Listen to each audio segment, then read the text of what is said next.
সেদিনকে ঘুম থেকে উঠে মনটা খুব একটা ভালো লাগছিল না। কেন ভালো লাগছিল না তাও বুঝতে পারছিলাম না। অনেক চিন্তা ভাবনা করার পরে বুঝতে পারলাম আমার হয়তো বিরিয়ানি খেতে ইচ্ছে করছে। সুতরাং চলে গেলাম ইন্ডিয়া রেস্টুরেন্টে। ইন্ডিয়া রেস্টুরেন্টের নাম ডেফিনেটলি কলকাতায় যারা থাকেন সবাই জানেন। এটা একটা one of the pioneers in Mughlai cuisine. So এই ইন্ডিয়া রেস্টুরেন্টের যেই ব্রাঞ্চটা এটা কৈখালিতে, এটা আমার বাড়ির কাছে আর কি। তো ভাবলাম যাই, একা একাই গিয়ে একটু বিরিয়ানি খেয়ে আসি। সো খাওয়ার জন্যে চলে গেলাম ইন্ডিয়া রেস্টুরেন্টে। সো দেখিনি কিছুটা সিনেম্যাটিক্স, তারপর আবার বক্তব্য রাখছি।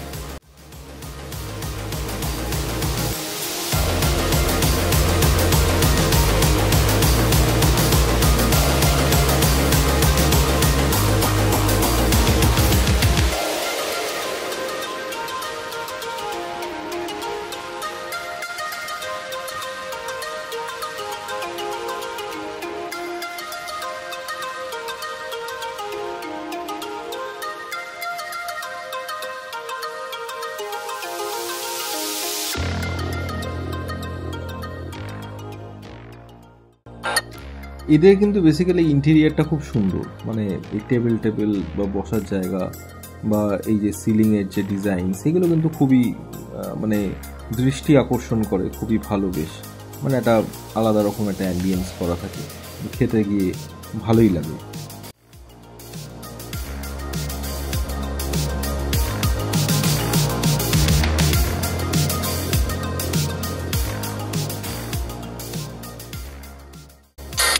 এবার চলে এলো আমার মন পছন্দ বিরিয়ানি। বেসিক্যালি বিরিয়ানিটা খুব মন পছন্দ, মানে বলছি না যে এই ইন্ডিয়া রেস্টুরেন্টের বিরিয়ানিটাই আমার খুব মন পছন্দের, এমন ব্যাপার নয়।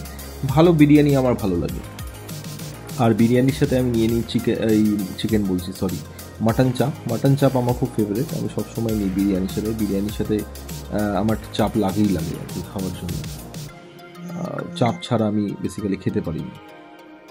আর তার সাথে আমি একটা নিয়ে নিলাম ফ্রেশ লাইম সোডা। এটাও আমার একটা ফেভারিট ড্রিঙ্ক। সো এখন টেবিলে রয়েছে মাটন বিরিয়ানি, মাটন চাপ আর ফ্রেশ লাইম সোডা।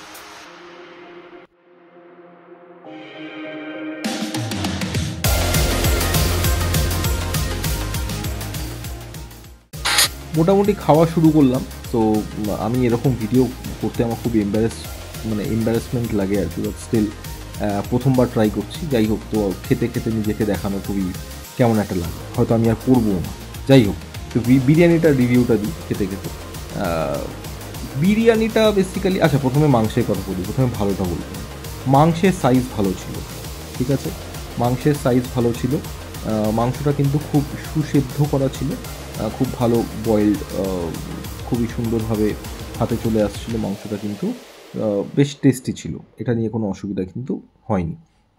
দেখতেই পাচ্ছেন একটা আলুটাও মোটামুটি ঠিকঠাকই দিয়েছে। কিন্তু বিরিয়ানির যে রাইসটা, ঠিক আছে, বা বিরিয়ানিটা কিন্তু আমার কাছে মনে হয়েছিল একটু নুন কম। ফার্স্ট অফ অল আমার মনে হয়েছিল বিরিয়ানির টেস্টটা না ঠিক এক্স্যাক্ট আসেনি, সব কিছু মিলিয়ে আর একটু বেটার হতে পারত। আর এই চাপটা তো আমার মোটেই ভালো লাগেনি, কারণ চাপ আমি অনেক জায়গাতেই খেয়েছি, কলকাতার বিভিন্ন মোগলাই রেস্টুরেন্টে, কিন্তু চাপ কিন্তু আমার খুবই ফেভারিট একটা খাবার। কিন্তু কেন জানি না এদের যেভাবে চাপ করার যে প্রিপারেশনটা থাকে সেটা কিন্তু আমার খুব একটা ভালো লাগে। তো যাই হোক, বাট হ্যাঁ, ভালো লাগেনি বলে এটা নয় যে মানে না খাওয়ার মতন, ডেফিনেটলি খাওয়ার মতন, সেটা নিয়ে কোনো অসুবিধা নেই। আমি খেয়েও নিয়েছি, কিন্তু তুলনামূলক আরও একটু বেটার হতে পারত চাপ আর বিরিয়ানি দুটোই। কিন্তু মাংসটা যতটা খাওয়ার সেটা কিন্তু যথেষ্ট খেয়েছি। সো এই বিরিয়ানি, চাপ এসব খাওয়ার পরে একটু ফিরনি না খেলে হয়? এটা কিন্তু আমার আরেকটা ফেভারিট খাবার।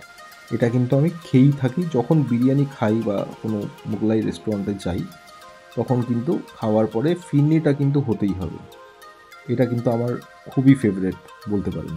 তবে দুঃখ পাই এটাই যে এটা খুব কম কোয়ান্টিটিতে দেওয়া হয়, মানে আস্তে আস্তে এই চওড়া যেটা দেখতে পাচ্ছেন ভারের, সেটা মিশেই যাচ্ছে আর কি।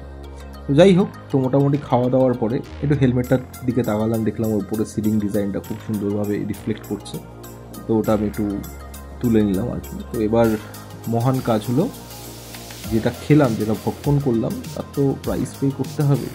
তো এবার বিল পেমেন্টের পালা। দেখা যাক কত টাকা বিল এসছে এবার।